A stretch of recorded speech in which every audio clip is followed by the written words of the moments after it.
I know what's draining you. From the outside, everything looks fine. You have a job, maybe a relationship, plans, a life that holds together. But when you finally lie down at night, something starts. You replay a conversation that ended hours ago. You run a scenario no one else knows about. You construct the perfect argument for a fight that never happened and probably never will. And here's what makes it worse. You can't stop it. You've tried. It just keeps going. Today, I'm going to tell you what psychology has actually found about people like you, about what this pattern really is, where it comes from, and what it reveals about the kind of person you are. But I want to warn you about one thing first. The last thing we're going to cover in this video, the finding that researchers sat on for years before publishing it, that's the part that changes everything. I'd recommend staying until we get there. For decades, psychology treated overthinking as a symptom of anxiety, of weakness, of a mind that couldn't get itself together. That assumption is wrong. Studies out of Yale and the University of Michigan found something that genuinely surprised the researchers running them. The people who ruminate the most, who lie awake at 2 a.m. rebuilding old conversations, are not weak. They're not broken. Their brains are, in measurable terms, exceptionally good at pattern recognition, at detecting meaning, threat, and connection before anyone else in the room notices anything. The intelligence is not the problem. The problem is that this system never receives a signal to stop. And understanding why that is, that's where things get strange. Let's go inside. The prefrontal cortex, the part of your brain responsible for planning, analysis, and self-reflection, stays unusually active in overthinkers even during downtime, even when there's nothing to solve, even when the day is over and the room is quiet. At the same time, something called the default mode network keeps running in the background. Think of it as the brain's internal narrator, the voice that never actually logs off. In most people, this quiets down during rest. In overthinkers, it doesn't. But here's the piece that no one talks about: dopamine. Your brain releases small amounts of dopamine during problem solving. The catch? It doesn't require a real problem. It doesn't require a solution.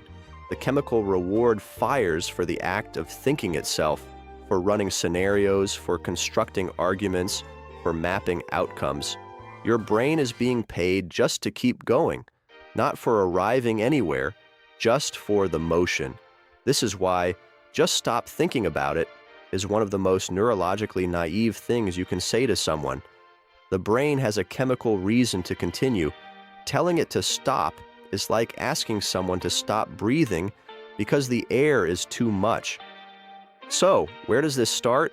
Because it almost never starts in adulthood. Imagine growing up in an environment where the outcome was never quite predictable, a parent whose mood shifted without warning, a home where a small mistake could mean a disproportionate reaction, a world that felt like it operated by rules you hadn't been given. The young brain, extraordinarily adaptable, extraordinarily intelligent, makes a decision, not a conscious one, a survival one. Think ahead. Map every possibility. If you can predict what's coming, maybe you can protect yourself from it. That's not dysfunction. That's one of the most logical things a nervous system has ever done. The tragedy is that the threat is long gone, but the mechanism kept running. And now it fires in traffic, in text message threads, in the silence after someone says your name in a tone you can't quite read. It kept you safe once. It just doesn't know the war is over. Not all overthinking is the same. Psychologists draw a line between two distinct patterns, and which side of that line you're on changes everything. The first is reflective rumination, turning inward to understand yourself, processing emotion, building insight, making meaning. In the right doses, this is a genuine cognitive strength. It's what makes some people extraordinary listeners, precise thinkers, artists who notice what others walk past. The second is brooding rumination, circling the same thought without moving toward resolution, rehearsing the same fear, replaying the same moment, not to understand it, just to keep reviewing it as if the 101st pass will finally reveal what the first 100 missed. And here's what makes this dangerous. The transition between them is nearly invisible because the brain feels productive either way. Cognitive psychologists call this the illusion of mental progress. The mind is active. The mind is engaged. It genuinely feels like work, but the thinking has long since stopped going anywhere. It's just looping, and the dopamine keeps rewarding the loop. You're not solving, you're spinning, and your brain is giving you a reward for every rotation. Now here's the part that took researchers years to decide to publish. A 2013 study in psychological science found that people who scored highest on rumination measures also scored significantly higher on cognitive empathy, the ability to model how another person thinks, feels, and anticipates the world. They read unspoken tension in a room before anyone voices it. They catch the shift in someone's tone 3 words before the sentence ends. They feel the emotional weight of a conversation long after it's over. The exact engine that makes overthinking so exhausting is the same engine that makes these people remarkable. The researchers hesitated because the finding complicates everything. It means you can't just remove the pattern. The sensitivity and the suffering share the same root. What drains you is also what makes you perceptive, careful, and deeply attuned to the people around you. Perception without resolution is exhausting, but perception itself, that's not a flaw. That's a rare and genuine form of intelligence. So, what do you do with this? The answer psychology keeps arriving at is not what most people expect. It's not about stopping the thoughts. Therapists working with chronic overthinkers focus instead on changing the relationship to the thought.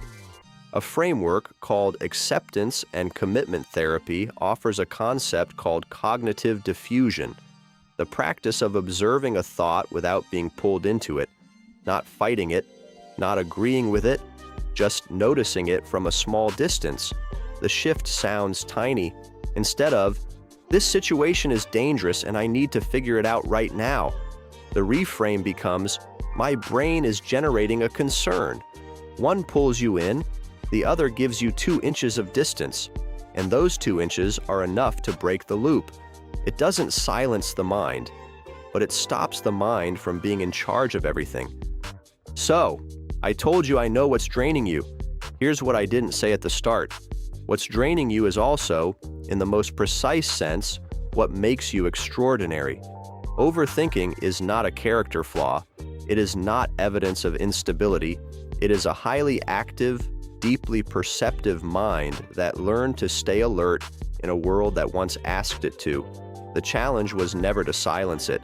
The challenge, the real one, the quiet one, is to teach that mind, gently and with patience, that it is finally safe enough to rest. And sometimes, just understanding that is exactly where it begins.